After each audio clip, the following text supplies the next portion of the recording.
Beatrice? What the hell was that stunt you pulled at the funeral? How could you act like that when your husband just died? I get that you're probably not in a good place emotionally right now, but there is no justification for shouting out, "His inheritance is finally mine," in the middle of the ceremony. And what the hell was that maniacal laugh you did afterwards? There are some things you just don't do. Well, would you look at who's preaching at me? You've got some nerve, Yasmin. If I'm not mistaken, the only reason you married my son Denzel was for his money. You're no better than me. We're practically in the same boat here, so how about you get off your high horse and drop that disgusting self-righteous attitude of yours? I promise you that is not why I married Denzel. Now I've heard it all. Playing the innocent good girl is easy, but it's obvious what you were after when you look at how much you've gained by marrying him. Not only are you now the wife of a company president, but he also gave you an executive position. Convincing my son to marry you not only landed you a high-status husband, but also a high-status job. And you've got the nerve to preach at me. I'm just a plain old stay-at-home housewife. You make me look like an amateur. I should be asking you for tips. Ugh, will you just listen to me? I'm telling you, it wasn't like that at all. You literally couldn't be more wrong. I got promoted to managing director of the company before we got married, and it had nothing to do with my relationship with Denzel. I was already a manager when we met, for crying out loud. Quit making hurtful accusations based on nothing but speculation. Anyway, quit trying to change the subject. Fine, point taken. Okay, dear, I admit it. Boldly proclaiming my right to my husband's inheritance in front of everyone at the funeral like that was tactless and immature. But when I think about how before long I'll be the proud owner of $2 million, I just can't contain my glee. Huh? Wait a sec. $2 million. As in $2 million. We'll be discussing the inheritance with the lawyer soon, right? You have no right to lecture me on this when you're not in line to inherit a single cent. Sure, I wasn't Frank's legal heir, so I get it's not really my place to get involved, but with the way you behaved at the funeral, I just had to say something. How about you get a grip and show some respect?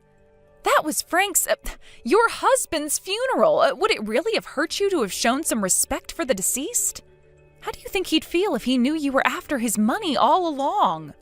Do you have any idea how disgusted everyone was with you?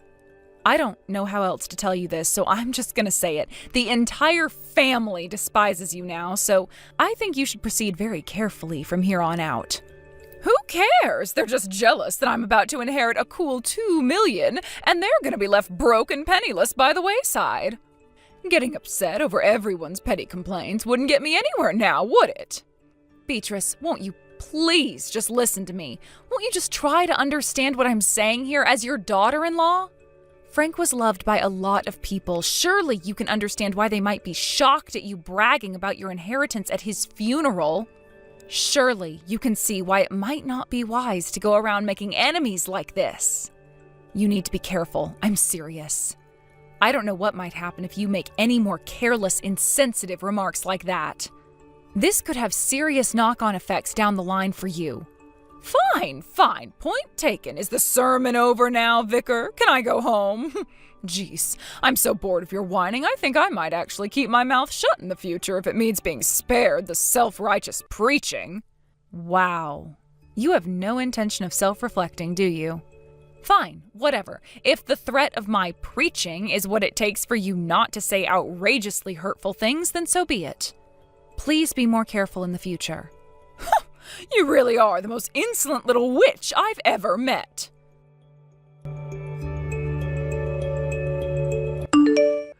Hey, Yasmin. I decided to come home. I left things at my dad's house to my aunt and uncle. Oh, good evening, Denzel. I'm so sorry about today. Why would you apologize? I'm sorry for what Beatrice did at the funeral. I know she might only have been my dad's second wife and isn't my real mum, but in a sense, she was still there in the capacity of my mum. What with being my dad's wife and all. Well, there's no excusing what she did. Even though you cut her off mid-cackle and remonstrated her for her despicable behaviour, even though you're forced to go around apologising to all of the guests at the funeral, She clearly had no intention of apologizing and didn't feel bad about what she did in the slightest. Right. I just feel completely stupefied every time I think about it. You'd think the wife of a wealthy business owner would understand the importance of presenting herself well to the world and knowing how to conduct herself in public. I messaged her about it after, but she carried on being as arrogant and insensitive as she was at the funeral. Her behavior at the funeral made it pretty obvious she only ever married my dad for his money. I mean, I guess I'd be lying if I said I didn't already know what kind of person she was before all this. But that little stunt she just pulled took my disdain to her to a whole new level. We're gonna have to keep our eyes on her for a little while. You're right. Hello, Yasmin. I'm going on vacation. Excuse me? Apparently there were a couple of guests who couldn't make it to the funeral due to a family emergency, so they'll be stopping by at the house to make their apologies and give their condolences shortly. Make sure you're home to receive them. Vacation? What the hell are you playing at? Your husband's barely been dead a week. It's only been 3 days since the funeral. How insensitive can you be? Do you have no idea how inappropriately you're behaving, or do you just not care? What do you suggest I do with all this free time I have on my hands? Huh? Thinking about my $2 million is a nice, happy distraction, and it puts a big smile on my face, but I'm not actually going to have it until the inheritance procedures are finalized with the lawyer. None of my friends, mostly the wives of CEOs and celebrities, are inviting me to social events because they think I'm grieving.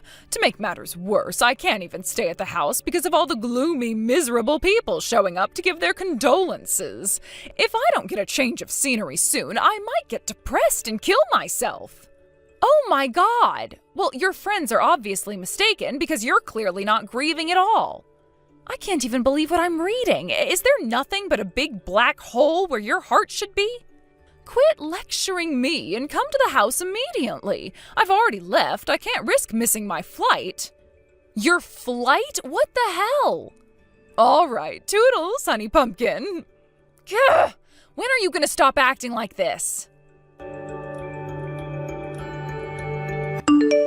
Yasmin, is it true she went on vacation? Yes. I have no idea where she's going or when she'll be back. She left without giving me any details. I've been blowing up her phone with calls and messages, but she's completely ignoring me. God damn it. I really am sorry. Why would you apologize to me, Denzel? Because in the eye of the world, she is kinda seen as my mum. Who cares about the eyes of the world? You're my husband. You don't have to worry about things like that with me. Don't sweat it. I'm unfazed. Thanks, babe. There is something I need to ask you, though. What is it? It's about the inheritance. Beatrice seems to think she's in line to receive $2 million. Is that true? Excuse me? $2 million? Right? I wonder where the hell she got that idea from. You took the words right out of my mouth.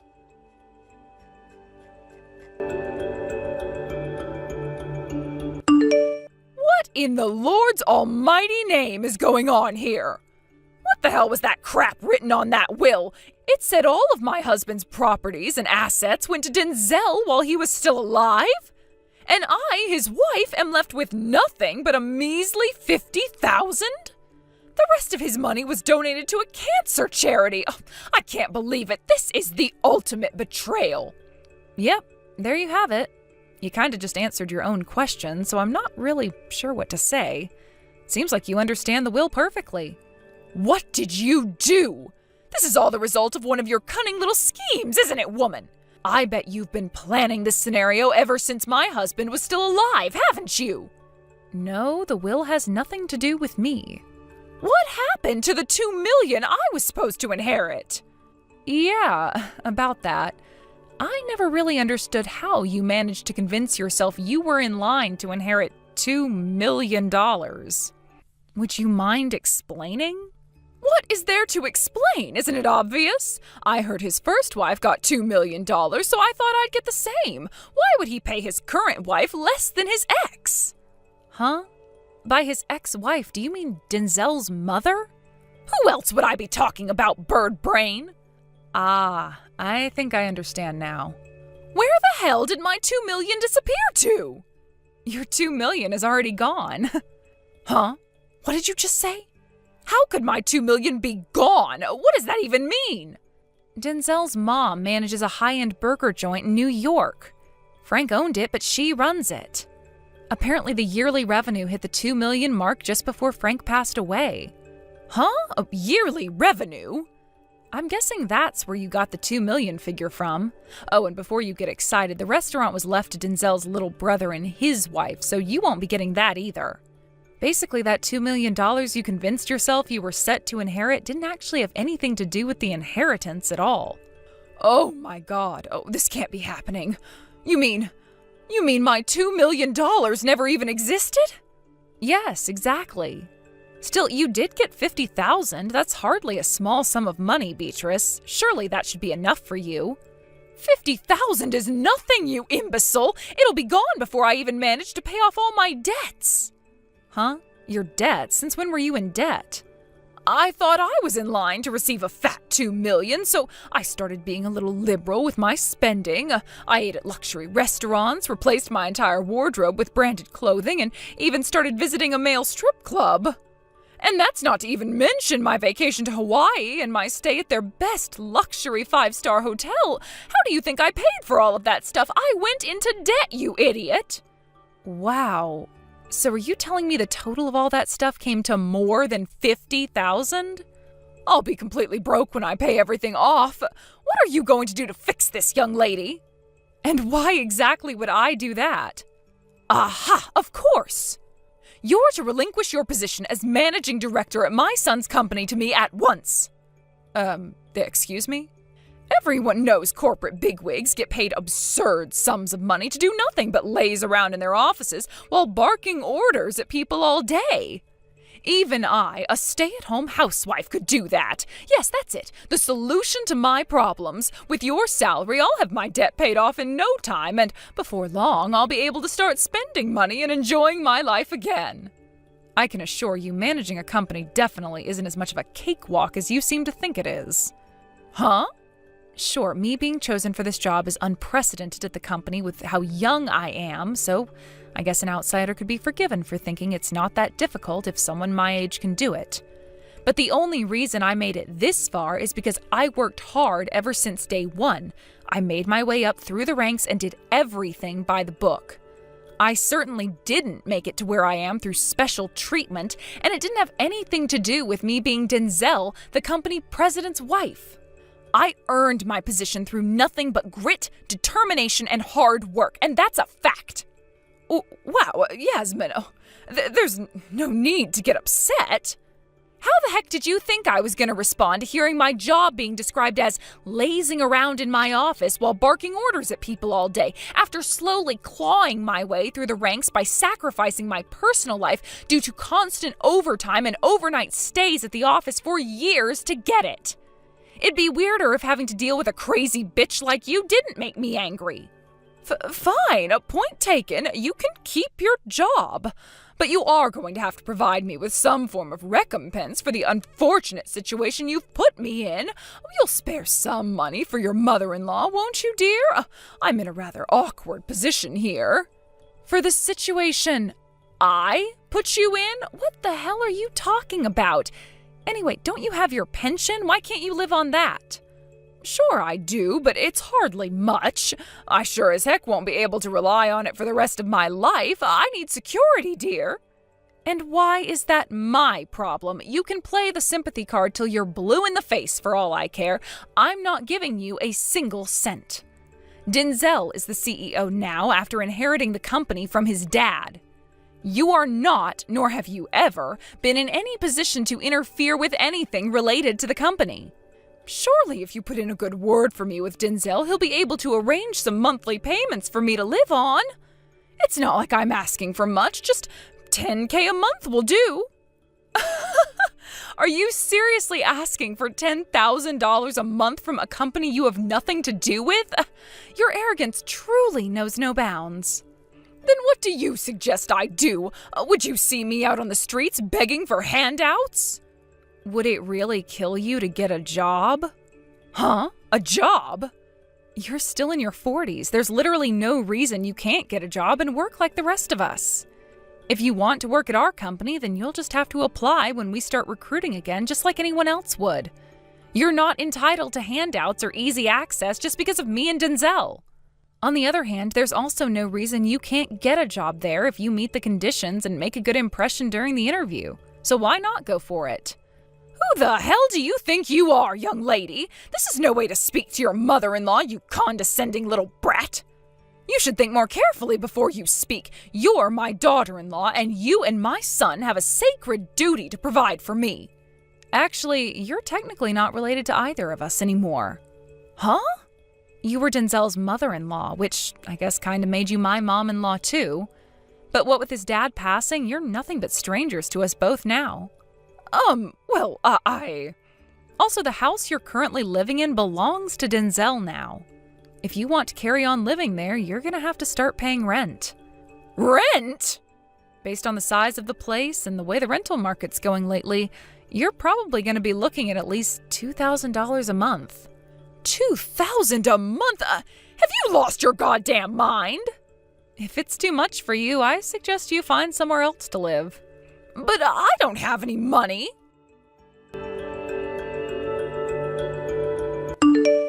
It's been 10 years since me and Denzel met Beatrice. Ever since that time, she had the privilege of living a life of leisure and carefree luxury as a stay-at-home housewife on Denzel's dad's dime, without ever having to work once.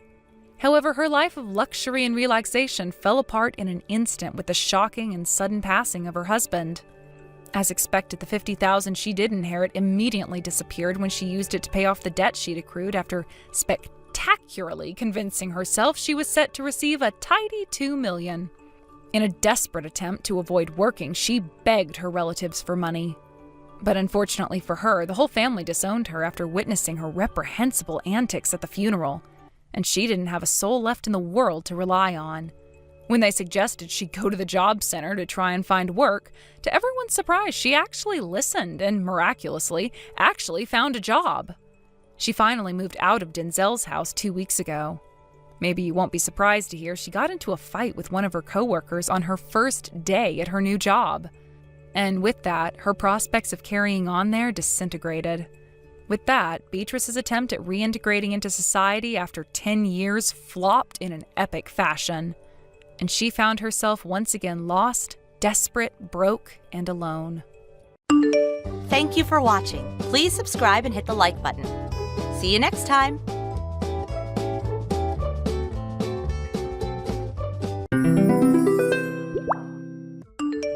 Carla, are you going out yet again? You're always finding an excuse to leave the house. What is it with you anyway? It's Kevin's day off today, you know. You should be spending time at home with him and taking care of him. Where are you disappearing to at this time? Don't tell me it's that job of yours again. Yes, you're right, Phyllis. Sorry, but I actually do have to work today. What? You're wasting time on that dumb job? It's not like you're making good money there or anything. I can't believe how much time you waste there. You really need to just quit that job and concentrate on being a good wife like your husband wants and deserves. Yes, I know you want me to do that, but Kevin says he likes me better when I'm working. He also says he likes doing housework together. So I have no intention of quitting this job anytime soon. It's very rewarding. I don't know anything about all that, and I don't care about it either. You need to get your priorities straight, young lady. Kevin's salary is plenty for you to live on and raise a family. You know this. Just stop wasting time with that stupid job and start devoting yourself to your household duties. Kevin shouldn't be doing housework. That stuff is your job as his wife. Kevin says he likes doing household chores together. He doesn't want me to have to do all of that stuff by myself. That's what he said last time the subject came up. You can ask him yourself if you like. I'm sure he'll tell you himself if you do. Oh, come on. You know he's just putting up with that to please you. He's sweet like that, my boy. He's just telling you what he thinks you want to hear. Surely you know that. I wonder. Maybe that's true, and maybe not. I don't overthink things like that. Either way, it's very kind of him. That's why I love him. He's a really great guy. That's all well and good, but you're either missing the point or you're intentionally avoiding this conversation. The point is that the man doing the housework is just wrong. That's not the way it's supposed to work. Phyllis, what decade are you living in?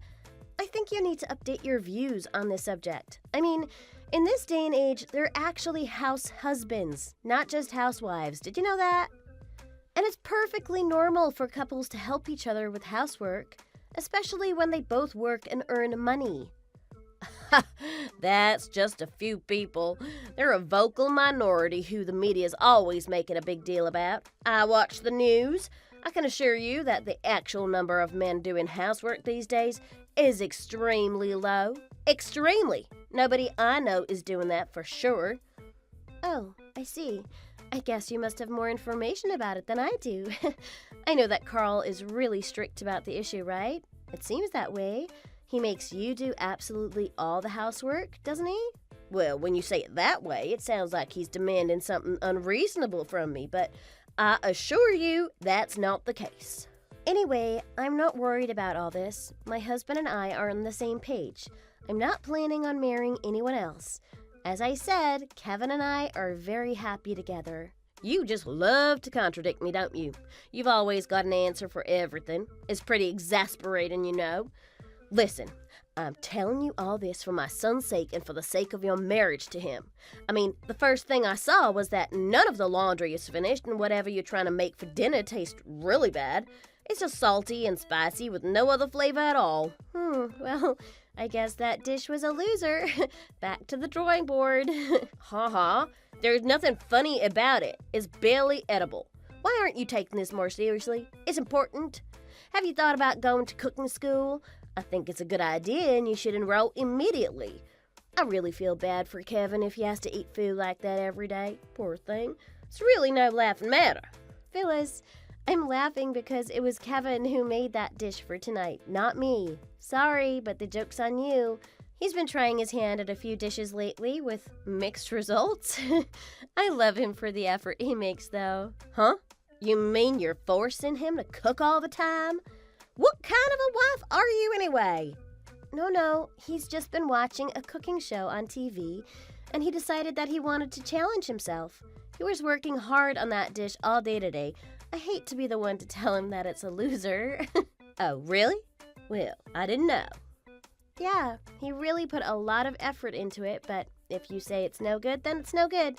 I mean, you really don't give out compliments, not even to your own son, so I'm sure he wouldn't be shocked. Not even to my own son? What do you mean by that? I praise Kevin all the time, regularly. No, I don't think so. That's not what I've seen since marrying him anyway.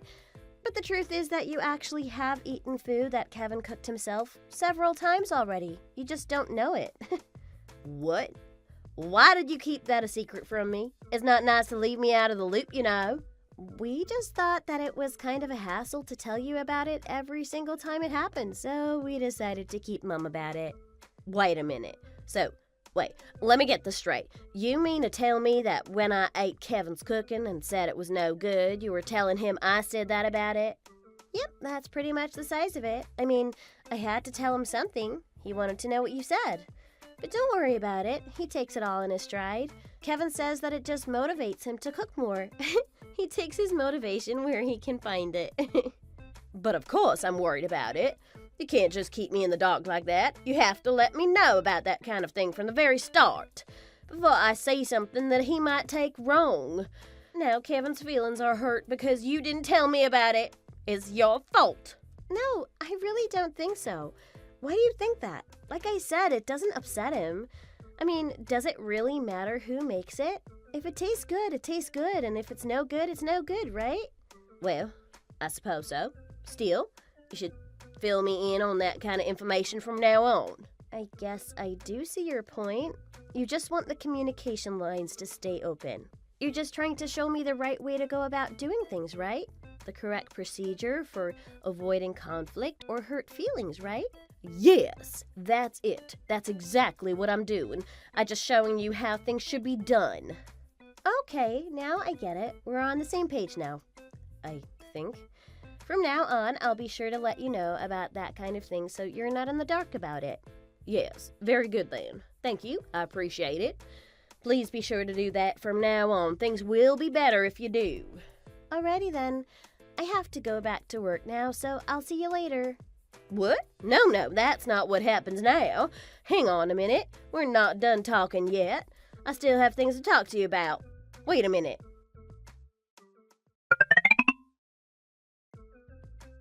Hey, just what are you trying to do, Carla? You refuse to go on a trip with us? I really can't believe this. What's the problem and what's the big idea passing up an invitation like this one? Oh, I'm very sorry, Phyllis. It just can't be helped. There's just too much work to do and we can't go on that trip with you this time, unfortunately. Didn't I tell you need to quit that darn job? It's ruining this family. A family needs someone at home taking care of things. How many times do we have to have the same conversation before you do the right thing and quit? Okay, I'll tell Kevin that you said that. I'll tell him that you said he needs to quit his job. Huh? What did you say? And why are you laughing about it? I'm laughing because it's Kevin who can't take time off work, not me. So he's the one who needs to quit his job if we're going to go on that trip with you. I don't know how to break it to him. Maybe you should do it. Oh, is that so? Yes, it is. I'm actually okay to take that time off if I want to, but Kevin's boss told him he can't right now. Okay then. Why don't you just come along on your own then? Let's go, you and me. Oh no, I don't think so. Thank you though. Huh? Why not? What's the problem now? It's because if I go with you by myself, I'll be the one who ends up carrying all the luggage. On other trips, Kevin has always been around to do that, but if he's not going on this trip, it's gonna end up being me lugging all the bags around, isn't it? Why, I'd never make you do that. Why would you even think that? Okay, who's in charge of all the arrangements for the trip this time? Is it you? And who's making the hotel reservations and finding good places to eat and everything else like that? You? Why, all of that is your job, of course. You're the wife and the daughter-in-law. And if I'm not going, then what? Then whose job is it? Well, like I said, you should come, and everything will be as it should. But you're a wife too, Phyllis, aren't you? I'm not the only wife in the family. I don't see what that has to do with anything. You're so contrary sometimes. My point is that if all that stuff is the wife's job, then I think that you should be able to do it just as well as I can. Or better even.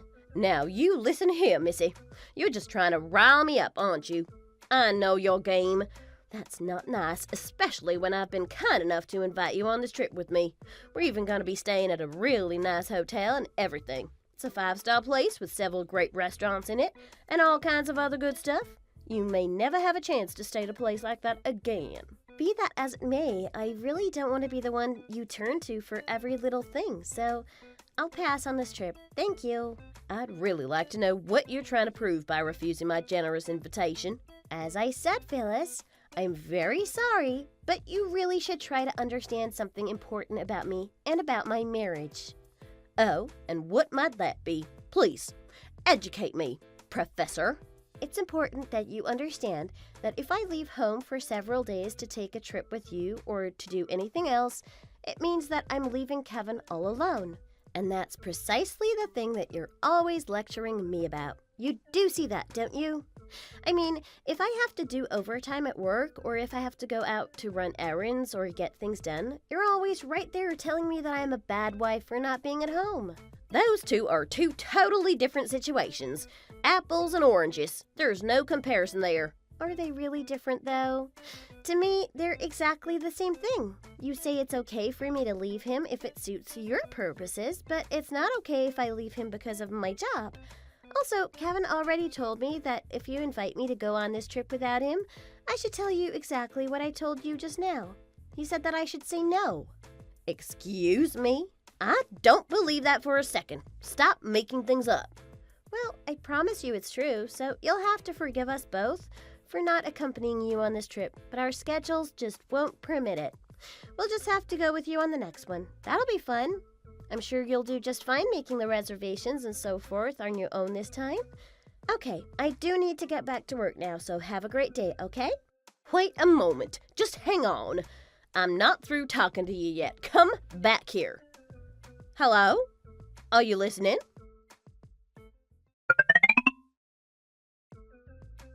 Carla, would you please try to dress a little better, at least when you come over to visit us here at our place? It's a little embarrassing, you know. I have neighbors, and I care what they think about our family. Oh, I'm sorry about that. I didn't even think about it because I've told you 1,000 times, haven't I? When you're hanging around my place, just try to look halfway decent, okay? It seems like it just goes in one ear and out the other with you, Carla. I swear. Again, I'm sorry. It's just that You know, when you show up looking like you get all your clothes at the Salvation Army, it just doesn't reflect on me. It reflects on Kevin, too. But, Phyllis, I think you're being a little harsh. I don't look like a homeless person. Hey, I'm just calling it like I see it. Sorry if it hurts. You're always dressed like you have no money. Why's that? I mean, I actually feel bad for Kevin. He has to be seen in public with you looking like that. But there's a good reason I'm dressed like this today, and I shouldn't have to explain it to you. What? Why's that? You asked me to come over today to help you out with the cleaning and other housework. There's nothing wrong with me being dressed like this when I go over to do housework for you. I know that, of course. I mean, obviously. But you could change clothes after you get here, you know. Did you ever think of that? Just use your head. You never do that, and it's really annoying. But no buts. There are no buts and no excuses. I don't need them. How long is it that you and Kevin have been married now? It's high time you started understanding and accepting this family's rules and expectations. If you can't at least do that, I promise you that there will be consequences eventually. Okay, I understand. I'm sorry. Next time I come, I'll be sure to dress more appropriately and think about what the neighbors will say. I'll tell Kevin, too, so he can do the same. Kevin? No, he's fine. The neighbors know him. Plus, he's my son, and he knows what's acceptable and what's not. You're the one that I'm talking about, young lady. It's you who needs to toe the line more around here. Oh, of course. I should have known. You're always arguing and being contrary just for the sake of it. It needs to stop. You never just listen and follow directions. It's very simple, but you somehow are unable to do it. I honestly wonder if you and Kevin are right for each other sometimes. What? Exactly what do you mean by that? What I mean is that you're not the right woman for my son. You're not a good fit. You're always making him do housework, cooking, and cleaning. That stuff isn't his responsibility. You refuse to do your duties as a wife, and you don't seem interested at all in having children either.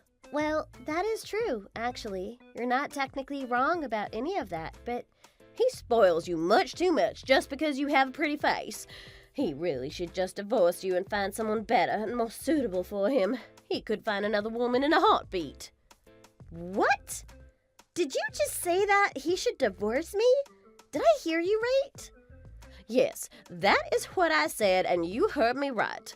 Kevin can certainly do better than a raggedy-looking wife who shirks her duties and does nothing but contradict both him and me at every turn.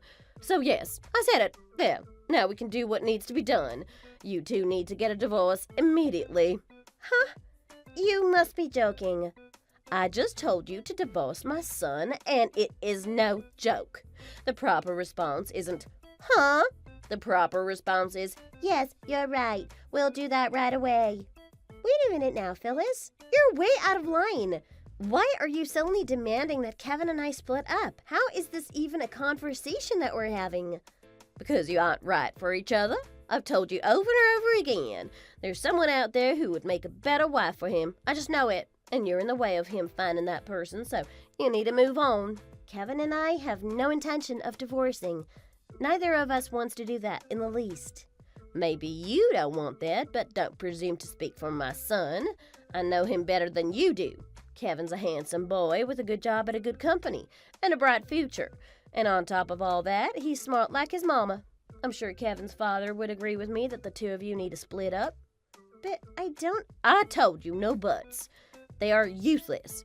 All you need to do is say that you understand and that you'll do what needs to be done. Okay, I understand, but... Got it? Good. Then get the paperwork started and the divorce will be finalized in a few days' time. You have a job and earn your own money, right? You're not dependent on Kevin. You can take care of yourself and live on your own, right? You'll be just fine, and so will Kevin. I can't agree to any of this, Phyllis. It's just not going to happen. And I know for a fact that Kevin will say he doesn't want a divorce either. I'd bet every penny that I have on that, actually. None of that is relevant at all. All that matters is fixing this mess you've created. After I talk to Kevin, I'm sure he'll do the right thing. He's a good boy and knows right from wrong, after all. All you need to do is get your things together and get out of my son's house. The rest will take care of itself. No, I don't think so. That is not happening. There you go, being contrary with me again, just to be contrary. So tiresome. No, you and Kevin are getting divorced. Make no mistake about it. I made up my mind about it, and it's happening whether you like it or not. End of discussion. Just get lost, you good-for-nothing girl. Understand? Hello?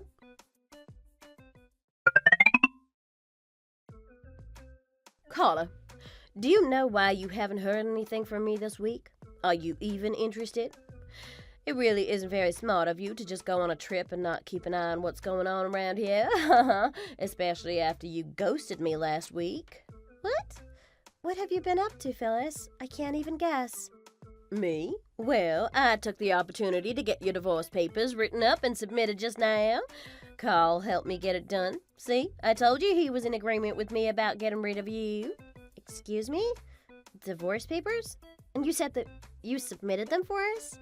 Yes, like I told you before, it's been decided.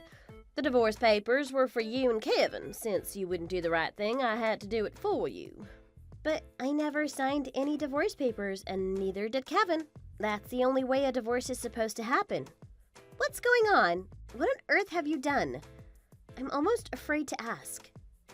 I wrote and submitted them on your behalf. You doubted me, Carla, and you shouldn't have. So it's official. You're not a member of this family anymore. Yay for that. I hope you enjoy this trip with Kevin because it's going to be the last one you take together as man and wife. I hope you're ready to move out of there as soon as you get back here. At least you'll already be partially packed. Wow, I am really going to miss these conversations with you, Phyllis. They're actually fun sometimes. It looks like this will be the last time I get to deal with some ridiculous scheme of yours. Ridiculous? Who are you calling ridiculous? Those divorce papers weren't written or submitted by Kevin and myself. That's right. What of it? They're submitted and that's all that counts. I sent them in on your behalf, so I know that, of course. It's pretty funny, actually. I honestly don't know what you're thinking. Did you actually think that Carl would submit those for you? Huh? What do you mean? He told me he'd submit that stuff for me when I asked him to. You're talking about these papers, right? What's that? This isn't what Carl told me he was helping me with. Why do you have that? Where did you get it? You're not supposed to have that. I have it because Carl gave it to me. You know, Phyllis, this just isn't how it's done at all.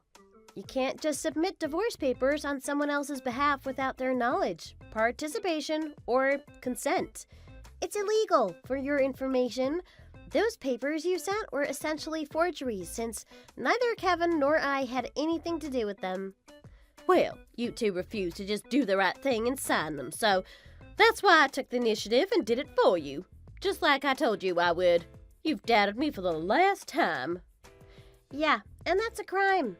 Just like I told you. So, you shouldn't doubt that I could press charges against you for it. Because you unilaterally did that without our consent. I've already taken legal action to make sure that those papers don't go anywhere. There will be no divorce for me and Kevin, but that's not true for you, Phyllis. It's time you accept that reality. What? What are you trying to say? What kind of trick are you trying to pull anyway? Those divorce papers that Carl submitted for you weren't for Kevin and me. They were for you and Carl. Huh? Oh, just stop it now. What on earth are you talking about? Carl and I aren't getting divorced. You've been harassing me for quite a while now, and Carl doesn't like it. He was pretty upset about it a while back, actually. I know you remember that. In fact, you and he were arguing about the whole situation so much that you two were on the verge of splitting up yourselves, weren't you? I guess you two really haven't talked about that stuff for a few months now, but back when you were still arguing about it, you two actually both signed divorce papers but never submitted them. Oh, that? But that was just the two of us bluffing and seeing who would blink first. Obviously, we never went through with it. Well, those are the papers that Carl submitted for you, not the ones that you illegally wrote for us. It really looks like Carl finally did reach his limit with you, Phyllis. I guess he blinked. Huh? I don't believe it. You're lying. It's all lies, all of it. Nope, it's all true. I promise you, I have no reason to make any of this up. And by the way, we're not actually taking a trip right now. What we're actually doing is moving. And Carl is coming with us. He says that's what he wants. What? Wait a minute. What's going on? This isn't right. Look at it this way. You have your freedom now, and you should enjoy it.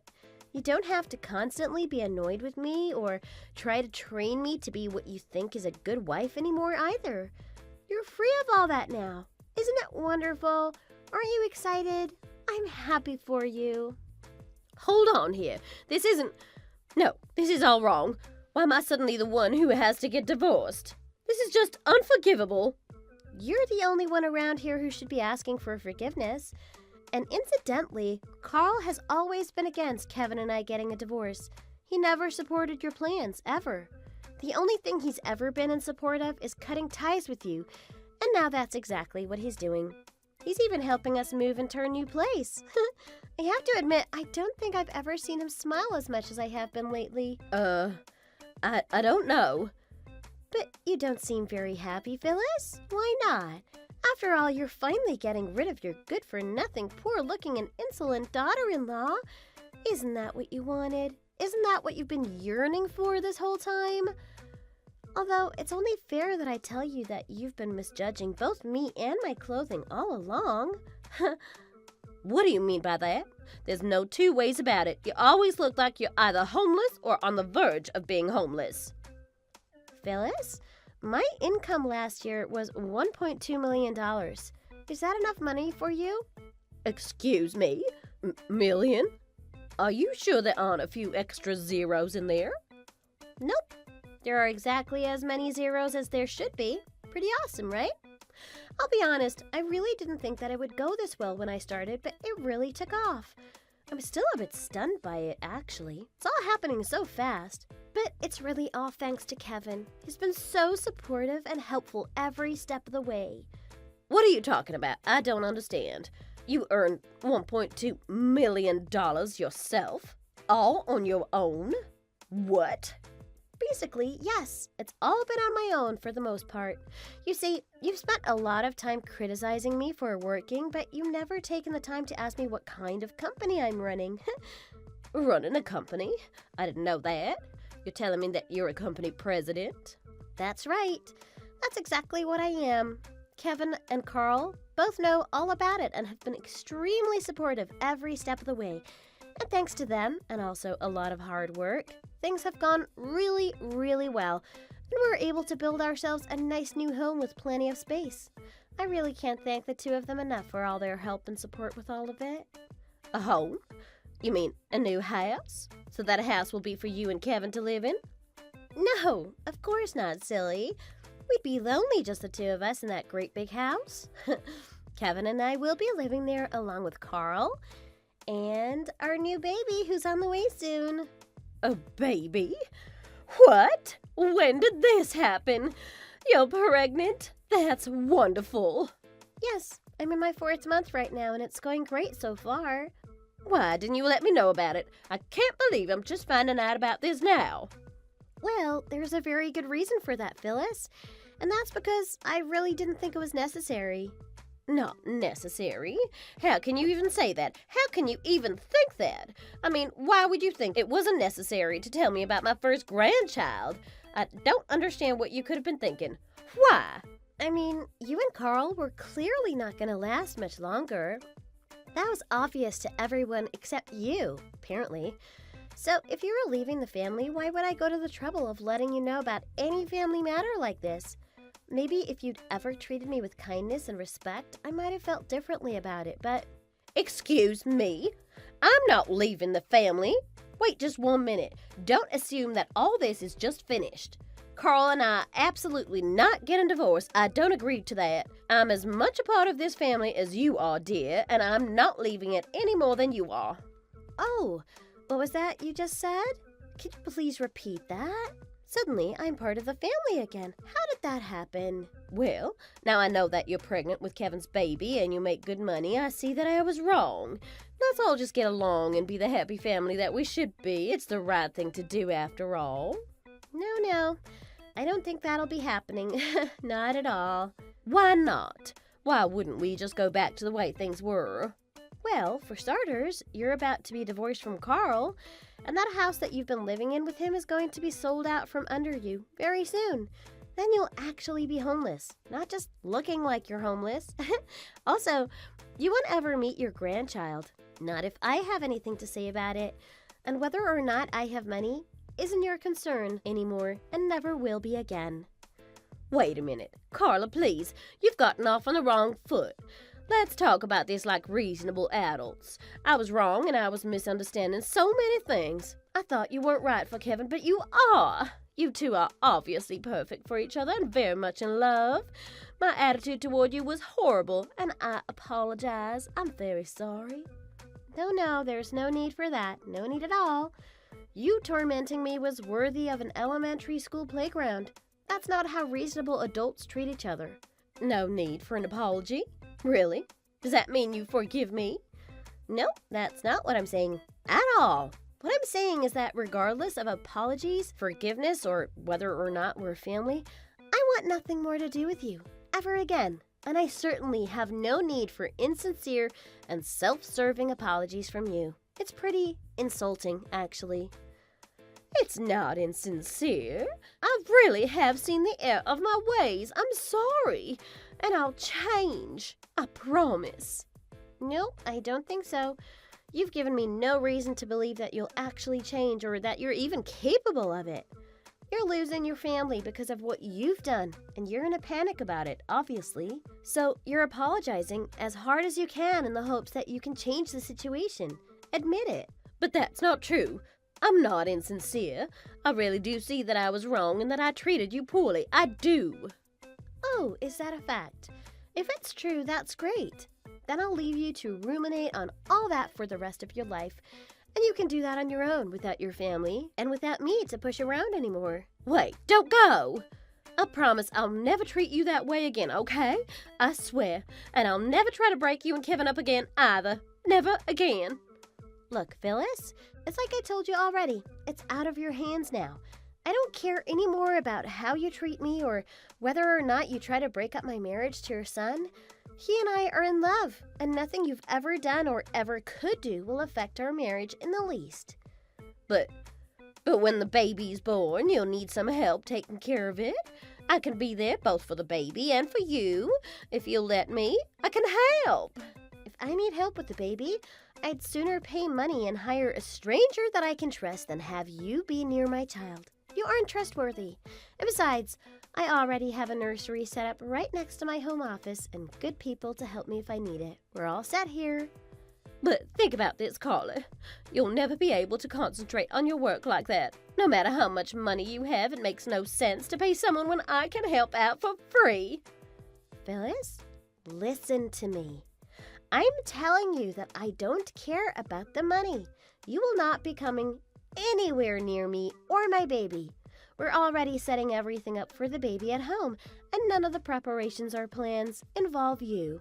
And it doesn't matter how much help I might need because you are the very last person I would ever ask for it. Please, Carla, I'm begging you. Please, reconsider. Please don't deprive me of my opportunity to see my grandchild and hold it in my arms, please.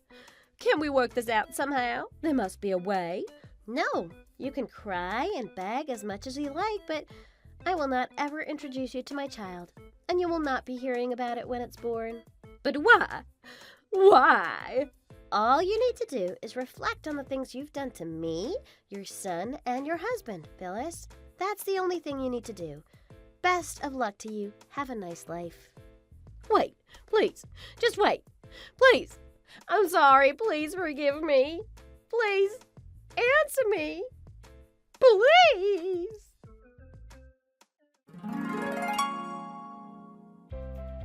The signed, legitimate divorce papers that Carl had sent in ended up being processed with no problem, and his marriage to Phyllis was dissolved. The sale of their house went smoothly as well. The only hiccup in the process was that Phyllis refused to move out of the house. So, after much deliberation and negotiation, her brother eventually showed up and saved the day by persuading her to leave and stay with him for a while. Phyllis continued to profusely apologize for her actions and to beg for forgiveness, right up until the end. However, Kevin, Carl, and I already washed our hands of her, and we all eventually had to block her number just to keep her from constantly calling and texting us. Currently, the three of us are comfortably ensconced in our nice big house, and Carl is really enjoying being a grandfather. He's usually a quiet, somewhat taciturn man, but seeing him oohing and eyeing with a baby has really made me appreciate the value of a good parent-in-law. Thanks so much for watching. We're looking forward to seeing your likes and comments. We have new videos every day, so be sure to follow us too.